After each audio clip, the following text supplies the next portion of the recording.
1949年，中共赤化整個中國大陸之後，利用土地改革運動喺村區行政機構安插咗大批流民、地踎，以暴力震懾村民，村村見血。而喺城市，最初就信誓旦旦，大派定心丸，保證城市私營企業同公有企業長期並存。誰不知土改之後，中共嘅下一個整治目標就隨即指向被標籤為民族資產階級嘅城市工商界。1953年，中共喺全國城市發動所謂公私合營，喺一啲私人企業強行加入公共股份，並且安插幹部以公方代表嘅身份奪取私人企業經營同埋管理權。公私合營企業一夜之間被收歸國有。諷刺嘅係，被沒收資產嘅仲要被逼表現得主動積極爭先，張燈結彩、敲鑼打鼓當喜事嚟辦。唔止係咁，就算係乖乖為中共政策侍從嘅，亦都慘遭莫須有嘅罪名，被迫害致死。最經典嘅代表人物就係曾經為中共將自己旗下百多艘輪船從香港回歸大陸，為所謂新中國貢獻極大嘅實業家盧作孚。佢發夢都諗唔到喺政治運動中大庭廣眾前俾楊子檢舉自己拉攏腐蝕國家幹部，被迫拋下妻兒悲憤自殺。另外一位聞到政治風向第一個自發申請公私合營嘅資本家，同仁堂第13代傳人樂從生，雖然喺公私合營嘅浪潮中得以幸免，但係亦仍然逃唔過喺文革期間被紅衛兵活活打死。仲有喺韓戰中被莫須有指控販賣假藥、騙取志願軍扣藥巨款罪名，遭槍決嘅大康藥房老闆黃康年。仲有做陳皮妹起家，後來創辦咗冠生園嘅冼冠生，因為不堪凌辱跳樓身亡。凡此種種，都係一頁頁中共嘅血腥罪行。較幸運嘅就有南風紡織嘅陳廷華、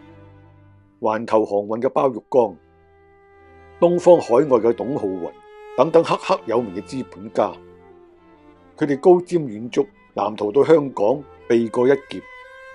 而且重新喺客地大展拳腳。土改之後，中華大地繼續歷盡反右，人民公社、大躍進、文革等等大小政治運動，幾十年來從未間斷過，全中國奄奄一息。直至70年代尾，由毛澤東一手扶植嘅四人幫倒台，鄧小平復出推行改革開放，社會先至得以暫時喘息。為咗拯救因為中國嚴重貧窮落後、經濟瀕臨崩潰而動搖嘅中共政權根本，鄧小平開始引入外資。但係由於中共劣跡斑斑，外界普遍缺乏信心，於是鄧小平先向港商招手統戰，為開放政策帶來首批資金、技術同埋人脈，最後先至能夠掀起外資入華嘅浪潮。當年香港首富李嘉誠身穿一件緊身藍色中山裝，應邀踏足中國大陸，成為中共領導人座上客。自此之後，落葉於中國大陸嘅香港身影就越嚟越多啦。包玉剛、霍英東、胡應湘、鄭裕彤等一眾香港富商，亦都為其他港商充當先頭部隊，喺中國大陸修橋築路、起酒店、設工廠、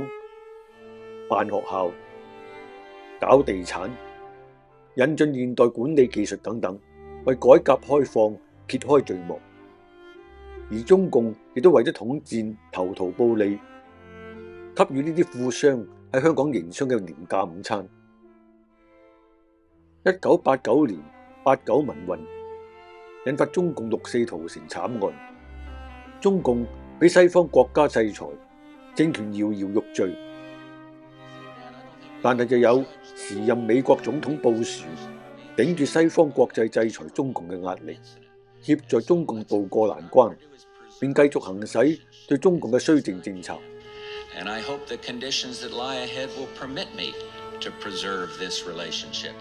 有講法係想和平演變中國，但布殊又是否亦都為咗個別家族、政團、財閥利益個中原委，就顯得耐人尋味啦。1994年，克林頓繼任總統，2000年宣布無條件永久給予中國最惠國待遇，並將貿易同人權脫鈎。2001年繼任總統嘅小布殊，再協助中共正式加入世貿 WTO， 從此中共就搭上貿易順風車，以龐大中國市場為利，用賄賂、拉攏同埋旁門左道手段巧取豪奪西方先進技術，喺貿易上以自己係發展中國家為藉口，佔盡西方國家便宜。全球一體化同埋世貿嘅成立，理論上係帶領世界邁進自由貿易嘅好概念、好工具。不過就同共產主義嘅理想世界一樣，只要有流氓政權在世，係唔會喺現實世界有成功之日嘅。全球一體化喺中共陰選、鑽空子、賄賂嘅手段之下，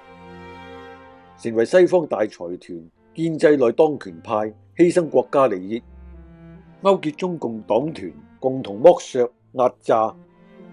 被弱清人抗嘅中國蟻民，滿足私利嘅利器，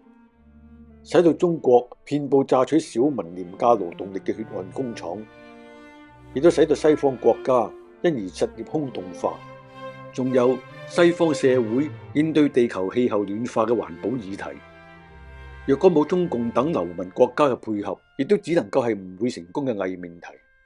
咁樣亦都正好俾中共利用為敲詐西方國家嘅籌碼。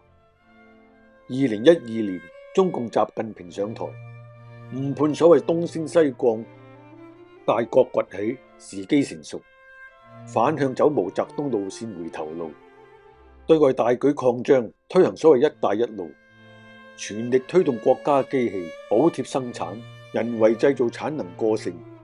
向西方世界廉價傾銷，以不公平手段搶奪西方市場。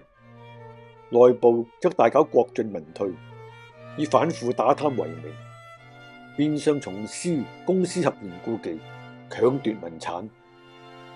知名嘅紅色企業家、影界紅人相繼出事，有企業俾政府變相接管，有財產被沒收充公兼判重刑，於是一時風聲鶴唳，人心惶惶。2019年後喺國安法下，所謂一國兩制嘅香港人亦已經同大陸人一樣，成為等待開採嘅人礦，而多年來享盡廉價營商午餐嘅商家富豪。好日子亦都到咗盡頭，惶惶不可終日。懂得吸取歷史教訓嘅，喺習近平上台之後，